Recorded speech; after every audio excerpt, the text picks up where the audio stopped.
I am a huge fan of Hollywood epics, whether they are historical, biblical, or fantasy. I love them all. So today marks the beginning of a short review series that I'll be doing over the course of this month, where I talk about some of the best Hollywood epics over the past couple of decades.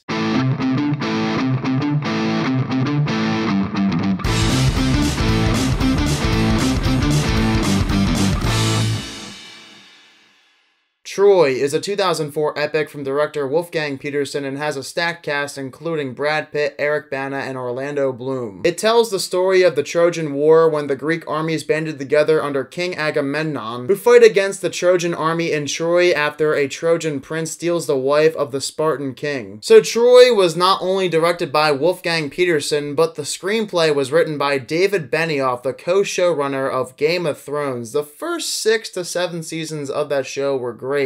Then by season 8, we all know what happened. So when we all saw Troy back in 2004, considering some of the writing is not the best, we should have known back then, guys, what would eventually happen to Game of Thrones. Real quick, if you guys have not seen the film Troy yet, I will be going through a couple of spoilers, so go see the movie first and then come back and watch my review. As I said, I love Hollywood epics. I don't care if they are historical, biblical, or fantasy. I'm a huge fan of all of them, and even when they are bad, I'm still going to have some entertainment because the movies have a huge scale and there's always some enjoyable action that takes place in these movies. When it comes to Troy, I never understood why people didn't like this movie as much. As a matter of fact, ever since the beginning of the 2000s, people began disliking Hollywood epics more and more. If you look at all of the Hollywood epics from 2000 up until now, none of them were really met with any great critical reviews other than Gladiator. But Troy is a lot different than other Hollywood epics that were met with better critical praise, which I don't really get because this movie gets right into the bulk of it. We don't have to wait around to see these entertaining action, large-scale sequences. The movie decides to skip over all the boring politics and instead get right into the action sequences. The first hour and a half in Troy is probably 60-40 when you compare the action to everything else. I rewatched it again last night, and I'd be lying to you if I said I wasn't captivated during the first hour and a half of Troy. It's just so freaking epic. I can't help myself but to love the beginning of this movie. What helps this movie's case too are the cast and characters that these actors play. We've got Brad Pitt, Eric Bana, Orlando Bloom, Diane Kruger, Brian Cox, Sean Bean, Peter O'Toole, and Brendan Gleeson. You can't have an epic movie without having an epic cast first. This movie has no shortage of A-list stars. And it's become clear as day that I love the characters that these cast members play. Brad Pitt plays Achilles in the film, one of the most incredible soldiers in human history. The man is feared by many in the film. He is completely dominant on the battlefield. He's comparable to a god. It's extremely hard to kill him, but he's not perfect. He does have his flaws. He's undisciplined in the movie. Even though he's a great soldier, he doesn't always listen when he should. On the other hand, Eric Bana plays the Trojan Prince Hector, who is a much different soldier from Achilles. While I wouldn't consider Hector as good of a fighter as Achilles, he still is pretty good at what he does, and he has more discipline than Achilles. Plus, he loves his country, he loves his family, he cares about them deeply, he wants to protect them. The man is all about his family and country. Maybe the worst character in the film, though, is Orlando Bloom's Paris, who is the brother of Hector. Yeah, if it wasn't for him, this war would have never happened. He's the one who stole Helen from the Sparta king, and this then caused everyone in Greek to team up against the city of Troy and try to take it over.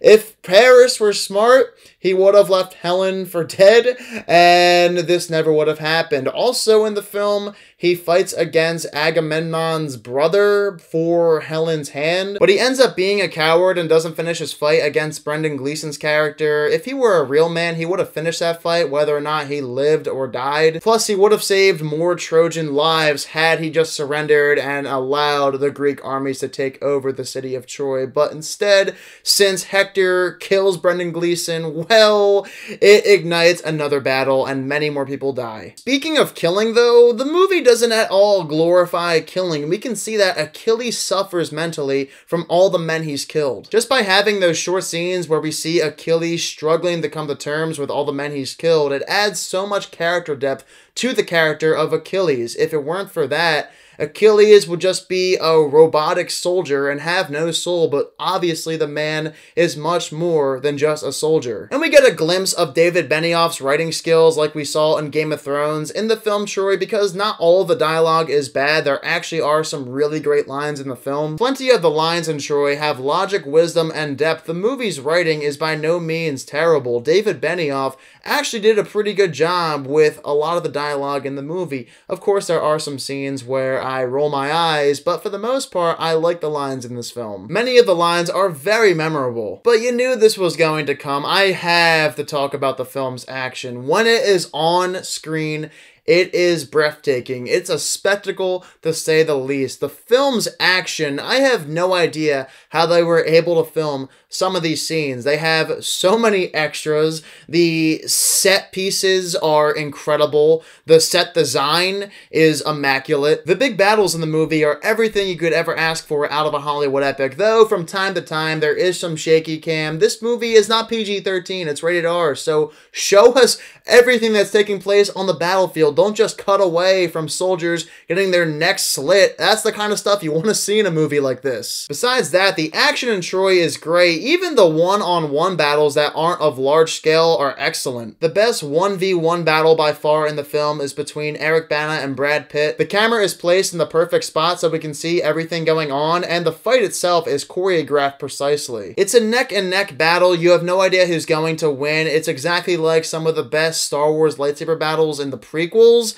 Yeah, it can't get much better than that. But of course, Troy is not a perfect movie. It does have its problems. There are reasons why critics don't like this movie, and they are valid reasons. It's not your stereotypical reasons for why critics hate movies like this. And it has been a while since I've read the Iliad, which this movie is based on, but I can tell you with full confidence, even though it's been a while, that this movie is not nearly as good as the Iliad. It's an epic written by Homer. It's a classic. It will go down as one of the greatest texts forever in mankind history, and that's not going to change. Troy being a much smaller scale movie in comparison to the epic book written by Homer, you just can't make this kind of thing up. It's not going to be as good as the epic written by Homer. I'm sure a lot of people also hate how this movie focuses on the action side of things instead of the politics, which, like I said, I'm okay with, but I do have problems when it comes to the romance in the movie. Not the main one between Helen and Paris, but instead the one between Rose Byrne and Brad Pitt. Why is this in the movie? I have no idea. It's a complete afterthought. There is no reason for it. The only reason